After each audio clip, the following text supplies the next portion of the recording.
నమస్తే అండి. సబ్స్క్రైబ్ చేయండి, లైక్ చేయండి. సో లైక్ చేయండి, ఎందుకంటే మనం చెప్పే ఇన్ఫర్మేషన్ అనేది కొంతమందికైనా షేర్ అవుతుంది కనుక మీరు తప్పకుండా లైక్ చేయండి. సో మాజీ ముఖ్యమంత్రి వర్యులు వైఎస్ జగన్మోహన్ రెడ్డి గారు నర్సీపట్నం ఏదైతే మెడికల్ కాలేజీని సందర్శించడానికి వెళ్తున్నానని చెప్పేసి ఆయన ఒక షెడ్యూల్ చేయడం జరిగిందో, సో అప్పటి నుంచి కూడా ఈ పర్యటన ఏదో ఒక విధంగా అడ్డుకోవాలని చెప్పేసి వాళ్ళు అడ్డుకునే ప్రయత్నాలు చేయడం జరిగింది. సో ఎట్టకేలకైతే జగన్మోహన్ రెడ్డి గారు నిన్న ఉదయం వైజాగ్ ఎయిర్పోర్ట్ నుంచి అక్కడికి బయలుదేరడం జరిగింది. సో 40 నిమిషాలలో వెళ్ళిపోవలసిన ప్రయాణం దాదాపుగా సాయంకాలం పట్టిందంటే జనం నిజంగా ఏ విధంగా వచ్చారంటే మనం ఒకసారి చూడొచ్చు. ఆ వీడియోలో కానీ, టీవీ ఛానల్స్లో కానివ్వండి, సోషల్ మీడియాలో కానీ చూడొచ్చు. సో ఏంటంటే ఈరోజు జగన్మోహన్ రెడ్డి గారు మళ్ళీ చర్చనీయాంశానికి రావడం జరిగింది.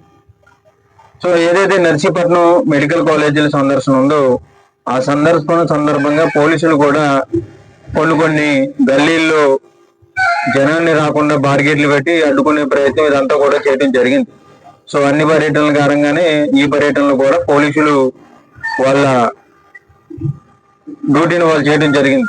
అదేంటంటే జనాన్ని రాకుండా జగన్మోహన్ రెడ్డి గారి మీటింగ్లకి వాళ్ళకి ఇచ్చినటువంటి ఆదేశాల మేరకు పైనుంచి వాళ్ళు కొంత వరకు కంట్రోల్ చేయడం జరిగింది. సరే అయినా సరే జనాలు ఎక్కడి నుంచి వచ్చారో తెలియదు, కానీ నిజంగా 40 నిమిషాల్లో వెళ్లాల్సిన ప్రయాణాన్ని సాయంకాలం 4:30 వరకు కూడా ఆయన కాన్వాయ్ని కదవడం లేదంటే జనం ఎంతమంది వచ్చారో ఒకసారి మనం ఆలోచించవచ్చు. సో వర్షం పడుతున్నా సరే జగన్మోహన్ రెడ్డి గారి కారు నుంచి బయటకు వచ్చి అభివాదం చేసుకుంటూ ప్రజలు ఆ వర్షాన్ని కూడా లెక్క చేయకుండా ఆయన వెంట నడుస్తూ, సో ఎలాంటి నాయకుడిగా 11 సీట్లు వచ్చాయి, ఈ జనం ఏంటి, అసలు 11 ఏంటి, జగన్మోహన్ రెడ్డి గారి క్రేజ్ ఏంటి అని చెప్పేసి మళ్ళా చర్చనీయాంశానికి రావడం జరిగింది. ప్రజలందరూ కూడా ఈ రోజు ఆలోచించుకుంటున్నటువంటి విషయం ఏంటంటే జగన్మోహన్ రెడ్డి గారికి అడుగు బయటెడతా ఉంటే ఏ జిల్లాలో చూసినా సరే ఈ మాదిరిగా జనం వస్తూ ఉన్నారు. సో అలాంటి నాయకుడికి 11 సీట్లు రావడం ఏంటని చెప్పేసి ఆయన చేసిన ప్రతి పర్యటనని కూడా ఆ నెక్స్ట్ డే ఏమవుతుందంటే జగన్మోహన్ రెడ్డి గారికి 11 సీట్లు ఎందుకు వచ్చాయి అబ్బా అని చెప్పేసి ఆలోచించే ఉన్నారు జనాలు. సో అందుకని అనుకుంటా జగన్మోహన్ రెడ్డి గారు ఏ టూర్ పెట్టినా సరే ఆ టూర్కి ఎక్కడ లేనటువంటి ఆంక్షలు, కండిషన్లతో పాటు ఈ ప్రభుత్వం ఆయన ముందుకు కదలనివ్వకుండా అడ్డుకట్టు వేసే ప్రయత్నం అయితే చేస్తా ఉన్నాం. సో ఇన్ని మెడికల్ కాలేజీలు ఉండగా రాష్ట్ర వ్యాప్తంగా జగన్మోహన్ రెడ్డి గారు 17 మెడికల్ కాలేజీలకి శ్రీకారం చుట్టగా సో అక్కడికి వెళ్ళడానికి కారణం ఏంటంటే పులివెందులు అయితే ఎంతో చక్కగా నిర్మాణం అయిపోయింది. ఆల్రెడీ పెయింటింగ్లు ఇవన్నీ కూడా వేయడం జరిగింది.